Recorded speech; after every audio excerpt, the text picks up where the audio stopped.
तो काउंटिंग की शुरुआत हो चुकी है। जी हां, अब बैलेट पेपर की पहले काउंटिंग और उसके बाद ईवीएम, और सीधे रुक कर लेते हैं सहयोगी राहुल का। बिल्कुल, तो जिस समय का इंतजार था, इंतजार पूरा हुआ। सुबह के 8 बज चुके हैं और 8 बजने के साथ ही काउंटिंग की प्रक्रिया शुरू हो चुकी है। यानी कि अब से कुछ घंटे के बाद से रुझान आने भी शुरू हो जाएंगे। सबसे पहले पोस्टल बैलेट की गिनती शुरू के आधे घंटे में होगी और उसके बाद से 8:30 से जो ईवीएम मशीन में जो वोट पड़े हैं उसकी काउंटिंग शुरू हो जाएगी। तो इसी काउंटिंग के साथ साथ जैसे ही समय दिन चढ़ेगा वैसे रुझान भी आने शुरू हो जाएंगे कि आखिर कौन किसको पछाड़ रहा है या कौन किससे आगे बढ़ता हुआ या पिछड़ता हुआ दिखाई दे रहा है, चाहे वो प्रशांत किशोर हो, इसके साथ नीरज सिन्हा हो या फिर रेखा गुप्ता हो। विभा।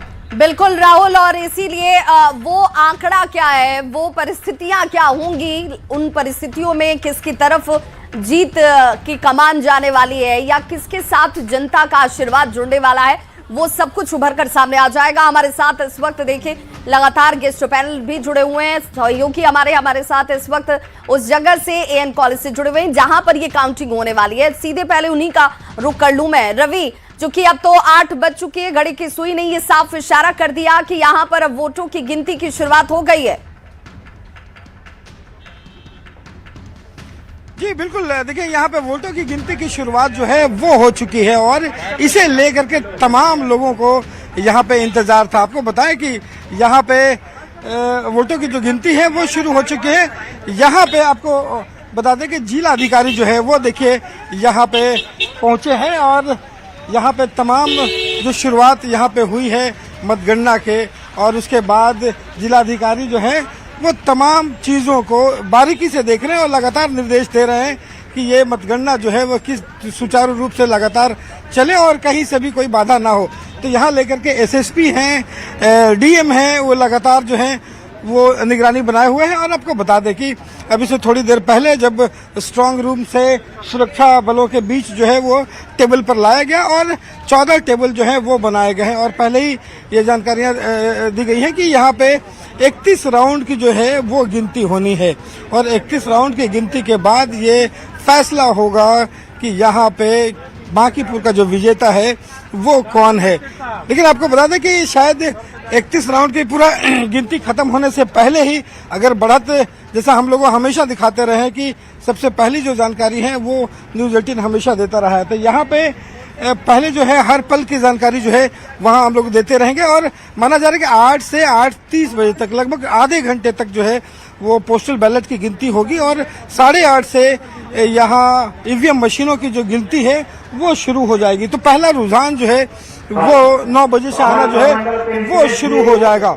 तो यहाँ पे धीरे धीरे गहमा गहमी जो है वो बढ़ रही है और तमाम लोगों जो दलों से जुड़े हुए लोग हैं उनकी जो धड़कनें हैं वो भी तेज हो रही है कि यहाँ पे रुझान की जो शुरुआत है वो कैसे होती है और यहाँ पे नतीजे जो हैं वो कैसे दिखाई पड़ते हैं। तो यहाँ पे तमाम जो पदाधिकारी हैं वो लगातार यहाँ पे लगे हुए हैं और पल पल की खबरें जो है वो लगातार हम देते रहेंगे। जी बिल्कुल रवि, आपके आसपास मैं वो गहमा गहमी देख पा रही हूँ क्योंकि अब तो काउंटिंग की शुरुआत हो चुकी है। पहले जैसा आपने बताया कि बैलेट पेपर की काउंटिंग होगी और फिर उसके बाद ईवीएम खुलेगा और उसके बाद उसकी काउंटिंग होती नजर आएगी। कई अनाउंसमेंट भी मुझे सुनाई दे रहे हैं, किस तरह की हलचल दिखती है? देखिए लगातार जिनको मतगणना में काम में लगाया गया है वो तमाम पदाधिकारी जो है अपने अपने टेबल पे उन्हें बुलाया गया है। वैसे कोई अधिकारी अगर अपने टेबल पे नहीं है और जिन्हें लगता है कि यहाँ पे जरूरत है उन्हें तत्काल निर्देश यहाँ पे जारी किए जा रहे हैं कि वो अधिकारी जो है वो फौरन यहाँ पे पहुंचे और साथ साथ यहाँ पे जो लोग हैं उन्हें भी निर्देश दिया गया है कि सबकी गैलरी अलग अलग बनी हुई है। जो जनप्रतिनिधि हैं, जो उम्मीदवार के जो प्रतिनिधि हैं वो भी यहाँ पे पहुंचे हुए हैं, वो शामिल हैं।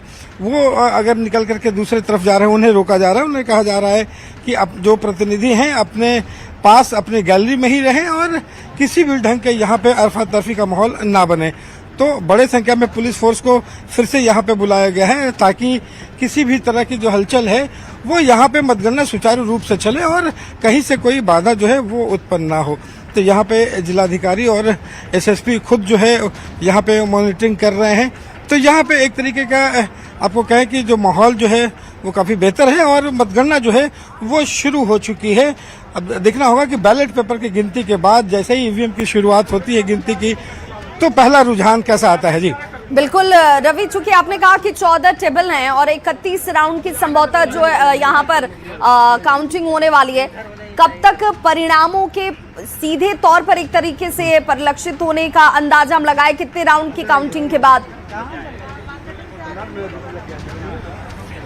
देखिए, यहाँ पे निर्भर करता है कि जैसे जैसे रुझान आता है और उसमें जो फासला है वो फासला कितना बनता है, लेकिन माना जा रहा है कि ये जो बांकीपुर के जो नतीजे हैं लगभग दोपहर तक जो है वो आ जाने चाहिए। लगभग 1 बजे तक जो नतीजे हैं वो सामने निकल करके आ जाएगा कि यहाँ का जो विजेता है वो कौन है। लेकिन शुरुआत जो है जिस तरीके से यहाँ पे बांकीपुर में अक्सर देखा गया है कि जिस तरीके से मतगणना होती है, चूंकि बूथों की संख्या जो है वो 422 है, बूथों की संख्या सबसे ज्यादा है यहाँ पे, इसीलिए जो राउंड जो है वो 31 राउंड तक रखे गए हैं। पिछले बार लोकसभा में या विधानसभा में आप देखेंगे कि यहाँ पे जो नतीजे हैं वो लगभग पूरे बिहार के पटना का कर दिया जाता है तो शाम हो जाती है, 7 या 8 बज जाते हैं। लेकिन चूंकि सिर्फ बांकीपुर का है तो यहाँ पे माना जा रहा है कि लगभग दोपहर तक ये नतीजे जो हैं वो सामने निकल सकते हैं। जी बिल्कुल रवि, आपके पीछे मैं देख रही हूँ कि कई पुलिसकर्मी जो हैं वो यहाँ पर मौजूद नजर आ रहे हैं, तो ये क्या सामान्य एक प्रक्रिया के तहत ही वहाँ पर उनकी मौजूदगी है या कोई हलचल हो रही है इस वजह से ये दिख रहे हैं? हाँ जी बिल्कुल, ये मैं आपको दिखा दूं कि देखिए ये जो गैलरी है ये आपको तस्वीरों के जरिए यहाँ पे दर्शकों को दिखाने की कोशिश करूं कि ये देखिए मुख्य द्वार है जहाँ पे तमाम प्रतिनिधि को और यहाँ पे जो ऑफिसर्स हैं उन्हें आने का ये एक रास्ता है जहाँ पे पूरी तरह से बैरिकेडिंग हुआ है और सुरक्षा घेरे में यहाँ पे जांच के बाद अंदर प्रवेश करने दिया जा रहा है। और ये सीधा रास्ता जो है वो मतगणना जो केंद्र है टेबल तक जाती है और ये जाने का मुख्य रास्ता जो है वो यही है। तो यहाँ तक जो है मीडिया हो और चाहे तमाम लोगों को आने की जो है वो एंट्री का परमिशन है, यहाँ से आगे जाने का परमिशन नहीं है। ठीक बगल में जो है वो मंच बना हुआ है जहाँ पे जैसे ही यहाँ पे लोग नतीजे आएंगे उसके बाद विजय उम्मीदवार को यहाँ पे सर्टिफिकेट जो है वो जिलाधिकारी के द्वारा दिया जाएगा, वो ठीक बगल में बना है।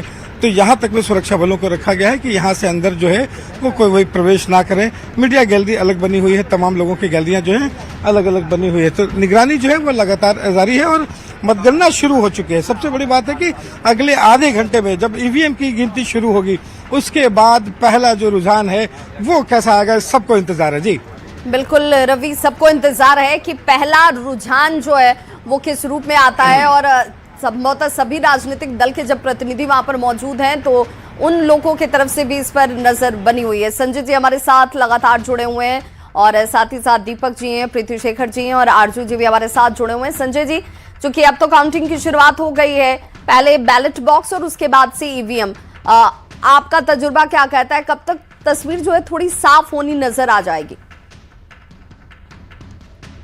देखिए, करीब करीब हम समझते हैं कि 10 बजे के करीब में वो बैलेट पेपर की गिनती के बाद जब काउंटिंग का राउंड शुरू होगा तो 10 बजे से रुझान आने शुरू हो जाएंगे। और मुझे लगता है कि इतना कम मतदान हुआ है कि 12 बजे तक तो परिणाम आ जाएंगे। तो 10 बजे से रुझान आने लगेंगे, कौन बढ़त में है, कौन पीछे चल रहे हैं। और मुझे लगता है कि 11 बजे करीब करीब उस फाइट को हम लोग समझने लगेंगे कि अब कौन क्लोज फाइट में आ गए हैं और कौन उस फाइट से अब किनारे हो रहे हैं। तो 10 बजे तक का इंतजार तो हम लोगों को कम से कम अवश्य करनी होगी, क्योंकि अगर 31 राउंड की भी गिनती है तो 31 राउंड में मैं समझता हूं कि बैलेट पेपर की गिनती होते होते करीब 9 बज जाएगा। 9 बजे के बाद ही शुरू हो पाएगा। तो 1 घंटा लगेगा। 1 घंटा के बाद हम लोग रुझानों पर बात करने लगेंगे कि मतदाताओं ने किन पर भरोसा किया, रुझान किन के पक्ष में है, किन के पक्ष में नहीं है। 11 बजे से तो हम लोग एनालिसिस शुरू कर देंगे कि आखिर परिणाम इन्हीं के हिस्से में क्यों आया, इनको जनता ने पसंद क्यों नहीं। बिल्कुल, और आरजू जी भी हमारे साथ जुड़े हुए हैं। आरजू जी, एक तरफ तो लड्डू की तैयारी चल रही है, लड्डू बन रहा है कि भाई हमारे विजय को लेकर हमें कोई शंका नहीं है, कोई शुबा नहीं है। अच्छी बात है, लड्डू बनवा रहे हैं। वो लड्डू हमारे द्वार तक पहुंचाना होगा, राष्ट्रीय जनता दल के कार्यालय तक, और वो लड्डू हम लोग बांटेंगे और सबको खिलाएंगे। क्योंकि राष्ट्रीय जनता दल की रेखा गुप्ता की जीत सुनिश्चित होगी। इनके झूठ, इनके फरेब और इनके मक्कारी का जाल जो है वो फांस होगा। इन्होंने लगातार ये कहा कि हमने जो है 125 यूनिट बिजली फ्री की।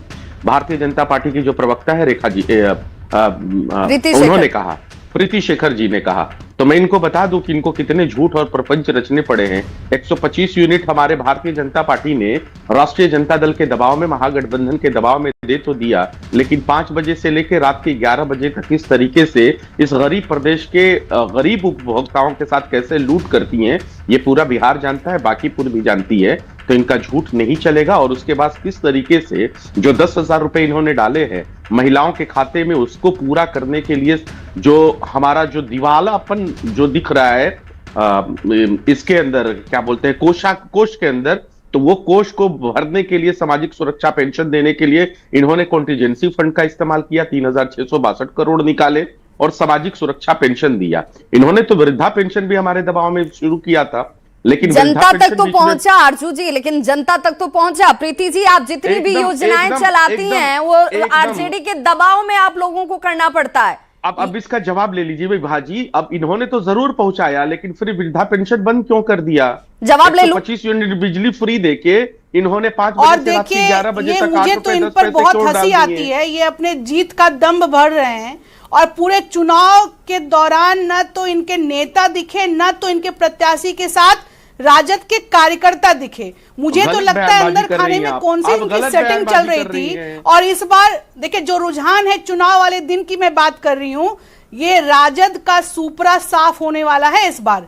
और ये लोग चाहे जितनी भी बातें बना लें और जितने भी दावे कर लें, लेकिन वो हकीकत में नहीं बदलने वाले हैं, क्योंकि राष्ट्रीय जनता दल ने सरेंडर कर दिया था इस बार चुनाव में। और एक मातृशक्ति को टिकट देकर और खुद तेजस्वी जी मैदान से बाहर हो गए और लास्ट दिन वो आते हैं और प्रत्याशी के साथ सिर्फ घूमते हैं। तो ये स्पष्ट संदेश राजद के लोगों के लिए उनका तो दावा ये था कि हमारे कैंडिडेट जनता के पास पहुंच परिवार के लिए घूमते हैं। आपके कार्यकर्ताओं के लिए वो साथ नहीं दे सकते राजद के सुप्रीमो और राजद के नेता। दीपक जी, परिवार के लिए संजय जी ने विभाजी जवाब ले लीजिए। 30 सेकंड। देखिए ये कहती है, इनको शायद दिखता नहीं है, न रणविजय साहू दिखते हैं, न अख्तरुल इस्लाम साहिल दिखते हैं, न रामानंद यादव जी दिखते हैं। कहाँ थे तेजस्वी जी?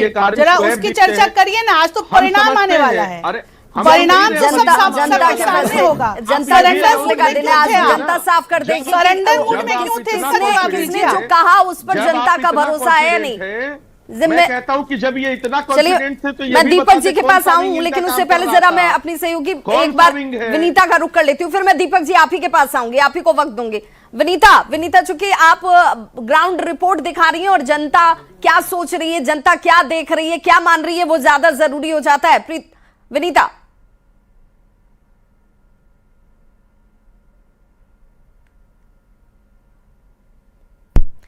आप तक आवाज पहुंच रही है? जी, आपने बिल्कुल सही कहा कि जनता क्या सोच रही है, जनता के मन में क्या चल रहा है, और उसकी तस्वीर भी पटना में नजर आ रही है, क्योंकि आज काउंटिंग का डे है। जनता को जो निर्णय लेना था उन्होंने ले लिया है। 30 तारीख को जब वोटिंग हो रही थी तो जनता के मन में जो था उन्होंने अपने मतों के अनुसार उसका इस्तेमाल कर लिया है। और आज काउंटिंग का डे है, यानी सबकी निगाहें टेलीविजन पर टिकी हुई है। सब ये जानना चाह रहे हैं कि जिसको उन्होंने वोट किया है क्या उसकी जीत हो रही है या फिर कुछ और हो रहा है। और इस वक्त अभी हम बीजेपी के पार्टी कार्यालय में मौजूद है और यहाँ भी देख सकते हैं कि जो बीजेपी के तमाम कार्यकर्ता हैं वो न्यूज 18 की तरफ टकटकी लगाए हुए हैं। और ये देखिए बड़ा सा स्क्रीन यहाँ लगाया गया है और बड़े से स्क्रीन पर जो अपडेट्स आ रहे हैं लगातार, वो अपडेट्स यहाँ दिखाया जा रहा है कि आखिर काउंटिंग डे है, आज वोटों की गिनती शुरू हो गई है। ऐसे में आज जीत किसकी होगी, क्योंकि अगर बांकीपुर की हम बात करें तो बीजेपी का गढ़ कहा जाता है बांकीपुर को, और ऐसे में प्रशांत किशोर भी चुनावी मैदान में है। त्रिकोणीय मुकाबला कहा जा रहा है इसे, क्योंकि आरजेडी से रेखा गुप्ता भी चुनावी मैदान में है। तो ऐसे सबकी निगाहें यहाँ न्यूज 18 पर टिकी हुई है और पल पल की अपडेट्स बीजेपी कार्यालय में न्यूज 18 पर लोग देखते हुए नजर आ रहे हैं। कुछ कार्यकर्ता भी यहाँ मौजूद हैं, क्या लग रहा है? देखिए, पूरा विश्वास है बीजेपी में जितने का विशेष। अभी गिनती स्टार्ट होने में थोड़ा देर समय है, लेकिन फुल बहुमत से जीत सकती है। आश्वस्त एकदम। न्यूज 18 पर नजर बनी हुई है, पल पल की अपडेट यहीं से ले रहे हैं। यही तो आपके चैनल का खुशबू है। और आज भारतीय जनता पार्टी का तमाम का प्रत्याशी के बक्सा में बंद है। आज ऐतिहासिक होगा। बांकीपुर की जनता जब जब देश में कोई आसन आता है तो बांकीपुर का जनता इतिहास रचता है। भारतीय जनता पार्टी के बहुमत से आज हमारे नीरज कुमार सिन्हा जी आज चुनकर विधानसभा में जाने के लिए पूरे बिहार की जनता कार्यकर्ताओं की तरफ से हार्दिक अभिनंदन है। और आज आपका जो चैनल है, जो जितने पूरे देश में है चर्चा, आपके चैनल को माध्यम से पूरे देश के कार्यकर्ताओं की तरफ से आपको चैनलों को हार्दिक अभिनंदन। पूरी तैयारी आप लोगों ने की है क्या? यहाँ पे देखिए आपका टीवी लगा है, आपके चैनल चल रहा है, हम लोग देख रहे हैं। और आपके चैनल के माध्यम से जब जब चैनल हम लोग देखते हैं तो भारतीय जनता पार्टी के कमल का फूल खिलता है, इतिहास होता है। बिल्कुल, देखिए इन्होंने कहा कि चैनल्स हमारा देख रहे हैं, यहाँ पे बड़ी सी एलईडी स्क्रीन की व्यवस्था की गई है और इस पर जो अपडेट है वो दिखाया जा रहा है। और नीचे भी जिस तरीके से जो अपडेट्स है वो आ रहे हैं। और यही वजह है कि जो तमाम बीजेपी के कार्यकर्ता हैं बड़े से एलईडी स्क्रीन लगाकर यहाँ पर बैठे हुए हैं। नजरें न्यूज 18 पर बनी हुई है कि पल पल की अपडेट्स लगातार ये ले रहे हैं, क्योंकि आज का दिन महत्वपूर्ण है। बीजेपी के राष्ट्रीय अध्यक्ष नितिन नवीन की सीट बांकीपुर मानी जाती है और ऐसे में बांकीपुर से इस बार नीरज सिन्हा चुनावी मैदान में है। त्रिकोणीय मुकाबला हो गया है। जीत किसकी होगी? बीजेपी के कार्यकर्ता आश्वस्त नजर आ रहे हैं, साफ तौर पे कह रहे हैं कि लड्डू बना रहे हैं। लड्डू की तस्वीर भी हमने दिखाई, लड्डू बना रहे हैं। जीत हमारी ही होगी, लेकिन त्रिकोणीय मुकाबला है। जैसे जैसे काउंटिंग होती जाएगी, शाम होते होते तस्वीर साफ हो जाएगी कि आखिर जीत किसकी हो रही है। बिल्कुल विनीता, और इसीलिए हम ग्राउंड रिपोर्ट भी दिखा रहे हैं कि आखिर कहां किस रूप में तैयारी है जनता के बीच। अब इस वक्त इस पूरे जनादेश को लेकर किस तरीके से चर्चा चल रही है वो भी बहुत खास है। दीपक जी हमारे साथ जुड़े हुए हैं। दीपक जी, बहुत एक बड़ी बात और बड़ी माकूल बात कह लीजिए कि संजय जी ने कहा कि जीत जब मिलती है तो उसके साथ जिम्मेदारी जुड़ जाती है। जीत जिस किसी को भी मिले उसे इस रूप में स्वीकार करिए कि यहाँ की जनता ने अपने लिए आपका बेहतर चयन किया है, अब आपको अपना दायित्व निभाना है। देखिए, बड़े भाई साहब ने सही कहा है और भारतीय जनता पार्टी बांकीपुर विधानसभा का लंबे समय से प्रतिनिधित्व कर रही है। और मैं अभी आप ही के चैनल पर देख रहा हूं कि जहां मतगणना केंद्र है वहां आधे घंटे की बारिश में किस तरह का जल जमाव की समस्या हो गई है। ये जल जमाव की समस्या सिर्फ मतगणना केंद्र पे नहीं होती है, पूरे बांकीपुर विधानसभा में इस तरह की समस्या बड़े लंबे समय से है। और जो भी उस विधानसभा का लंबे समय से प्रतिनिधित्व कर रहे हैं उन्होंने अपनी जिम्मेदारी नहीं निभाई है। यदि जिम्मेदारी निभाई होती तो इस तरह की स्थिति परिस्थिति सामने नहीं आती। साथ में इस विधानसभा उपचुनाव में पहली बार जनसुराज पार्टी जब अलग अलग जगहों पर अलग अलग जगह जाके जब उन्होंने देखा तो कहीं रोड टूटी हुई, कहीं नालियां नहीं है, कहीं जल जमाव की समस्या है, कहीं गंदगी की समस्या है। और पिछले इतने लंबे समय से विधानसभा का प्रतिनिधित्व करने के बाद भी जनता की जो मूलभूत समस्याएं हैं उनका निराकरण करने में भारतीय जनता पार्टी के जो भी बड़े नेता थे, उम्मीदवार थे, आज के डेट में राष्ट्रीय अध्यक्ष हैं, वो नाकाम रहे हैं। यही कारण है कि जनता के प्रति इतनी उदासीनता हो गई है। और जब पूरे आंकड़े में आप जाएं तो भारतीय जनता पार्टी को पिछले बड़े लंबे समय से जब मतदान में जितने मतदाता हैं, मतदान का प्रतिशत देखा जाए तो इनको कभी भी 25%, 26% से ज्यादा मतदाताओं का वोट नहीं मिला है। इसका मतलब है कि 75% के आसपास 70 से 75% जो मतदाता हैं वो भारतीय जनता पार्टी के खिलाफ हैं या भारतीय जनता पार्टी से उदासीन है। आपको अपने लिए कितनी उम्मीद है, कितना प्रतिशत वोट आपको मिला होगा? हमें तो वो जितने भी वोट अधिकतर पड़े हैं भारतीय जनता पार्टी के खिलाफ पड़े हैं, बदलाव की उम्मीद में पड़े हैं। तो आपके सामने और तो हमारा ही वोटिंग हुई है, बदलाव की ही वोटिंग हुई है और हमें अधिकतर वोट हमें ही मिलेंगे और हमारी जीत सुनिश्चित है। क्योंकि हमने उसका कारण है, मैं बता रहा हूं, एक कारण है कि हमारे पास इस विधानसभा चुनाव में सबसे सुयोग्य उम्मीदवार हैं जो जनता की आवाज को बिना लाग लपेट, बिना दबाव और बिना किसी प्रीजुडिस के जनता की बात को विधानसभा में रख सकते हैं और जनता का काम करवा सकते हैं। चलिए, अब ये जनता, लेकिन जनता का जो भी फैसला होगा उसे आप लोग सहर्ष स्वीकार करिए और अब अपने अंदर अपनी खामियों को भी लोकतंत्र में, जनतंत्र में जनता मालिक है और जनता का फैसला अर्जुन जी, मैं आ सबको रही हूँ। सर्व स्वीकार होता है। मैं आ रही हूँ, आपके पास आ रही हूँ। जनता का फैसला सबको सर्व स्वीकार होता है और विधानसभा इस उपचुनाव में बांकीपुर की जनता ने बदलाव के लिए वोट दिया है। अब और ये जिस तरह बदलाव से होता है या नहीं होता है, मतदान ये के बदलाव समय- होता है नहीं होता है, इसीलिए तो आज चर्चा दिन भर होगी, ये महाकवरेज इसीलिए है क्योंकि जी, बिल्कुल आज बदलाव यहाँ होगा, की बिल्कुल जनता बदलाव, हमें उम्मीद है कि बिल्कुल बदलाव जनता होगा। के फैसले को हमें समझना होगा, जनता के फैसले को हमें देखना होगा। और हमारे साथ लगातार हमारे गेस्ट पैनल भी जुड़े हुए हैं, साथ ही साथ ग्राउंड जीरो से हमारे रिपोर्टर्स की मौजूदगी है। अघोषित ये तमाम चेहरे आपको इस वक्त, क्योंकि विजय किसे मिलेगी अभी ये साफ नहीं है, ये अभी रुझान और परिणाम आने बाकी हैं, लेकिन ड्रोन के जरिए उन चेहरों को जरूर आप आज एक बार फिर से गौर से देख लीजिए। इन 3 चेहरों के साथ ये मुकाबला दिलचस्प हो चुका है, ये मुकाबला त्रिकोणीय भी और ये मुकाबला अपने आप में बेहद खास भी। बीजेपी के लिए ये साख की सीट है, 30 सालों से बीजेपी के उम्मीदवार और खुद नितिन नवीन जो बीजेपी के इस वक्त राष्ट्रीय अध्यक्ष हैं, यहां से जीत दर्ज करते रहे और अब बीजेपी ने यहां पर नीरज सिन्हा को चुनावी मैदान में उतारा। आरजेडी की तरफ से रेखा गुप्ता जो पिछली बार भी मौजूद थी, नितिन नवीन के सामने चुनौती उन्होंने पेश की थी। और एक चेहरा जो नया चेहरा है, नया चेहरा इस बांकीपुर में खुद उम्मीदवार के तौर पर, लेकिन राजनीति में नया चेहरा नहीं। यहाँ की जनता का फैसला क्या है, बांकीपुर का धुरंधर कौन होगा, इस पर हमारी महा कवरेज लगातार जारी है। एक छोटा सा अंतराल, फौरन होंगे वापस, कहीं मत जाइएगा।